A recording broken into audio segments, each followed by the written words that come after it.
Hey there, bold one. Okay, today I want to talk about there are a few things that you can do to really get more auditions, get more and better auditions. So that's what we all want, right? Actors are super easy to please. We only want one thing. We just want more auditions to better roles, period, and done. Okay, so what can you do about that? First, get really clear about what you have to offer as an actor, because the more clear you are on that, the easier it becomes to cast you. Two, stop concentrating on just looking at agents and casting directors as the only way to get auditions. First of all, think about this logically. They're not even the decision makers. Yes, they're important, but they are just slightly, and I mean ever so slightly, above or even next to you in the hierarchy of a film, right?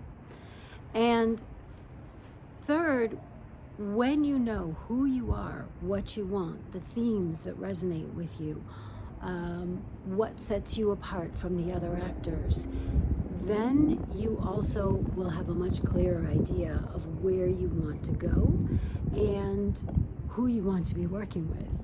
And then that will make networking much easier for you as well, okay? So when you do the work of discovering your brand as an actor, and I know actors, hey, I know you always want to, you say you want to play every role, and I get that. I really do. We all want to have lots of challenges and be able to dig deep and sink our teeth into all these wonderful roles.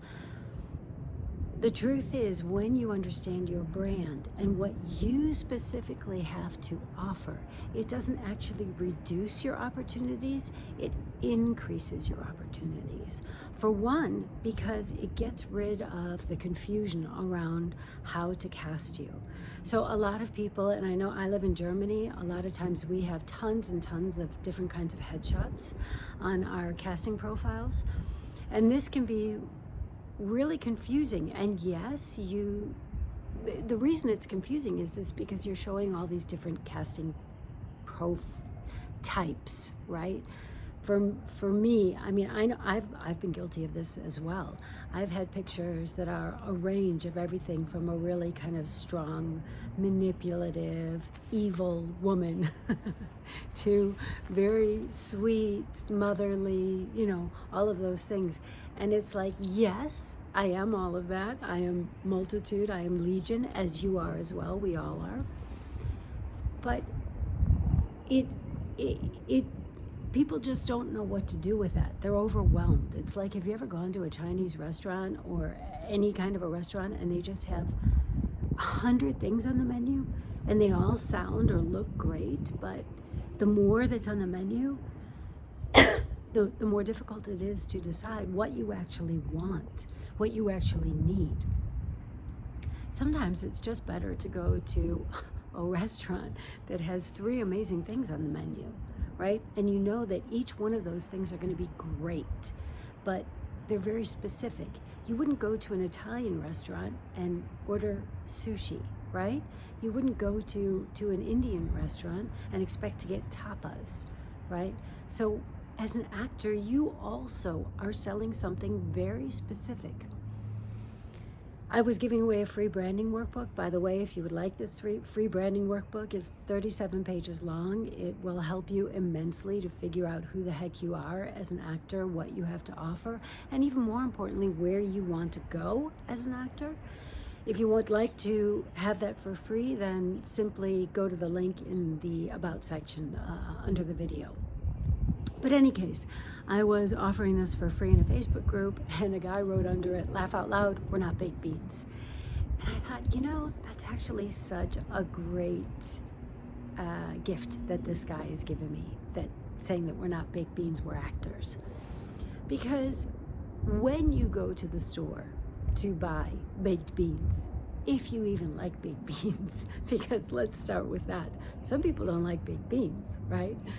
So they're not going to buy baked beans. And what do I mean by that? I mean, you could be the juiciest peach in Georgia, but if people don't like peaches, they're not going to buy what you're selling. So now back to the baked beans analogy. So if you go to the store to buy a can of baked beans, we can even start with that, right? Is it a can or is it a jar? Are you on the top shelf? Are you on the bottom shelf? Are you a person who buys like with a really artisanal looking label, or do you like it to be like more like a Campbell's soup, like a mass produced type thing? Do you like your baked beans sweet and tangy, or do you like them sweet and spicy, or do you like them with onions, or is that sacrilegious? Do you like to doctor your baked beans when you get them home? Do you buy the cheapest ones and doctor them when you get home, or do you make your own from home anyway? Or, you can see that there are a million things that influence our decision to buy something as simple as a can of baked beans. The same kinds of thought should be going into your brand as an actor. Who are you as an actor? What do you have that sets you apart as an actor, right?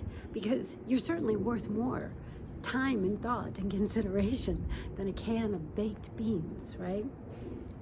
So once you understand that, one of the things that you will figure out when you're figuring out your energetic signature, who you are, your brand as an actor, you will also figure out what your themes are, the themes that really resonate with you in life, that are repeated. Ooh, it's a little bit windy out here today, that are repeated again and again in your life, and that you're drawn to, the themes that you're drawn to.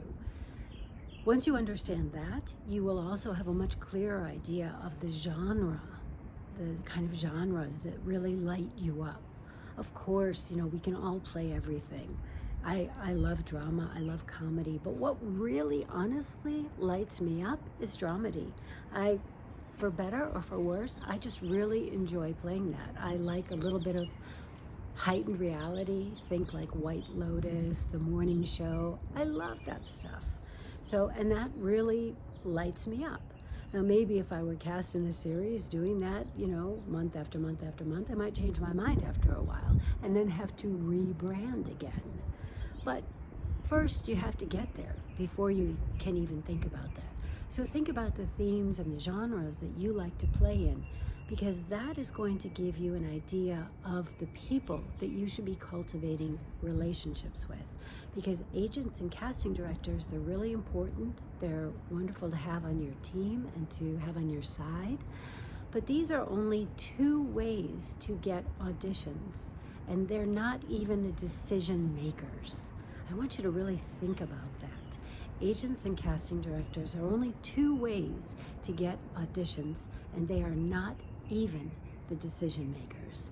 All they are is someone who can get your foot in the door. And lastly, when you have that idea, then you can begin your outreach, trying to cultivate relationships with those people, right? So instead of just throwing spaghetti against the wall and hoping that it sticks somewhere, you are being very specific and very targeted with what you have to offer and where you would like to go. This will also cut down on the massive amounts of outreach that you feel like you have to do. I know it can seem very overwhelming to have to always be sending our stuff out to casting directors, blah, blah, blah, all this networking, la, la, la, la, la. It can seem very impersonal, which is why we use programs like MailChimp to take care of it for us. But if you're using a much more targeted list, you don't need to be doing mass outreaches. You can literally be trying to establish and cultivate relationships with people who actually have the power to move the needle on your career. I hope that helps you stay your bold and beautiful self. Until next time, bye-bye.